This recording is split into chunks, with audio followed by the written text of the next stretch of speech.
क्या मांस खाना सही है? मांस मछली खाने के बारे में हमारे धर्म में क्या लिखा है? मांस खाने के बारे में विज्ञान क्या कहता है?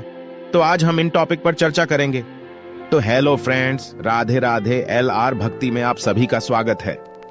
आइए जानते हैं कि हमारा धर्म क्या कहता है। हमारे धर्म में मांस खाना चाहिए या नहीं खाना चाहिए, इसके बारे में क्या लिखा हुआ है। इसके बारे में कई लोगों का कहना है कि मांस खाना चाहिए और कई कहते कि मांस नहीं खाना चाहिए। हमारे धर्म में हमें मना किया गया है, पर सच क्या है? हम सच पे ही चलेंगे। तो आज हम हमारे धर्म पुस्तक वेद का सहारा लेंगे और साथ ही साथ में हम भगवत गीता को भी उदाहरण के तौर पर लेंगे। ऋग्वेद में क्या कहा गया है? ऋग्वेद में साफ तौर पर मांसाहार करने से मना किया गया है। ऋग्वेद के मंडल 10 के एक श्लोक में मांसाहार करने से मना किया गया है और साथ में जो मांसाहार करता है उसके साथ में क्या करना चाहिए वह भी कहा है। तो आइए श्लोक में क्या कहा गया है वह देखते हैं। अर्थात जो मनुष्य नर, अश्व अथवा किसी अन्य पशु का मांस सेवन कर उसको अपने शरीर का भाग बनाता है, गौ की हत्या कर अन्य जनों को दूध आदि से वंचित रखता है, हे अग्निस्वरूप राजा, अगर वह दुष्ट व्यक्ति किसी और प्रकार से न सुने तो आप उसका मस्तिष्क शरीर से विदारित करने के लिए संकोच मत कीजिए। वेदों में तो साफ तौर पर मांसाहार करने से मना किया गया है। तो आइए भगवत गीता में क्या लिखा है उसके बारे में जानते हैं। भगवत गीता में श्री कृष्ण जी ने हमें 3 प्रकार के भोजन के बारे में बताया है। पहला सात्विक, दूसरा राजसिक और तीसरा तामसिक। तो आइए जानते हैं इन भोजन के प्रकार के बारे में भगवत गीता में क्या कहा गया है। अध्याय 17वां, श्लोक नंबर 8। आयु सत्व बलारोग्य सुख प्रीति विवर्धना, रस्याः स्निग्धा स्थिरा हृदया, आहारः सात्विक प्रिया। अर्थ आयु, सत्व शुद्धि, बल आरोग्य, सुख और प्रीति को प्रवृद्ध करने वाले एवं रसयुक्त, स्निग्ध घी आदि की चिकनाई से युक्त, स्थिर तथा मन को प्रसन्न करने वाले भोज्य पदार्थ सात्विक मनुष्य को प्रिय होते हैं। अध्याय 17वां, श्लोक नंबर 9। कट्वमलल वनात्युष्ण तीक्ष्ण रूक्ष विदाहि न, आहारा राजसस्येष्टा दुःख शोकामय प्रदाह। अर्थ कड़वे, खट्टे, लवण युक्त, बहुत गर्म, तीखे, रूखे, दाहकारक और दुख, चिंता तथा रोगों को उत्पन्न करने वाले आहार अर्थात भोजन करने के पदार्थ राजस मनुष्य को प्रिय होते हैं। अध्याय 17वां, श्लोक नंबर 10। यातायमम गतरसम पूति पर्युषितम च यथ, उच्चिष्टम पिचामेध्यम भोजनम तामस प्रियम।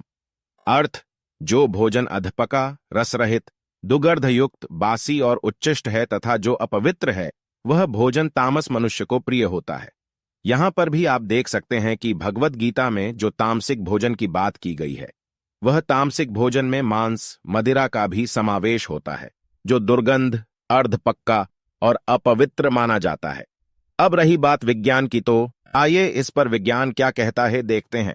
अर्जुन भगवान कृष्ण से अन्न के विषय में प्रश्न करते हैं और कहते हैं कि भोजन के निमित्त जो यज्ञ होते हैं उन्हें कौन आदर्श हानि में यज्ञ करता है, जिन्होंने अपने अहंकार से भोजन का त्याग कर दिया है। उत्तर में श्री कृष्ण उन्हें बताते हैं कि अन्न 3 प्रकार का होता है, सात्विक, राजसिक और तामसिक। सात्विक अन्न जैसे फल, सब्जियां और अनाज बौद्धिक और शारीरिक ऊर्जा बढ़ाता है, जबकि राजसिक और तामसिक अन्न नुकसानदायक होते हैं। इसके अलावा भगवत गीता में अहिंसा और धर्म के महत्व का भी बड़ा महत्व है। यह शिक्षा देती है कि हमें दूसरों के प्रति सम्मान रखना चाहिए और सभी प्राणियों की संरक्षा करनी चाहिए। गरुड़ पुराण में मांस खाने के संबंध में विभिन्न विचार व्यक्त किए गए हैं। इस पुराण के अनुसार जीव जंतु के शरीर में आत्मा निवास करती है जो अमर होती है, इसलिए जीव जंतु को मारकर उसका मांस खाना आत्मा का विरोध होता है। गरुड़ पुराण में उल्लेख किया गया है कि मांस खाने से पाप उत्पन्न होते हैं। इसके अलावा यह भी बताया गया है कि जो व्यक्ति मांस खाते हैं उन्हें नरक में जाना पड़ता है और उन्हें दुख भोगना पड़ता है। इसलिए गरुड़ पुराण के अनुसार मांस खाना पाप है और उससे बचना चाहिए। मांस पर विज्ञान क्या कहता है?